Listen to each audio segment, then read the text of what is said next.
In this video, I will guide you how you can alternatively log into your website.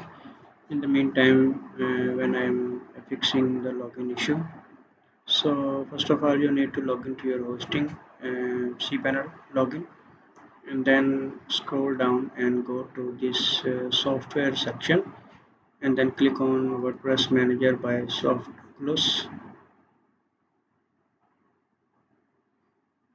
and a new page will open up something like this. So you just need to click on this login button, and it will automatically log in to your website admin area. Just see it.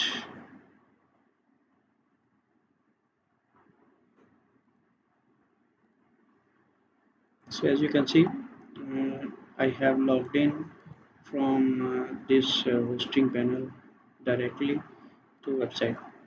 So this is an alternative way of logging to your website from hosting. I hope it will works on your end as well. Let me know. Thank you.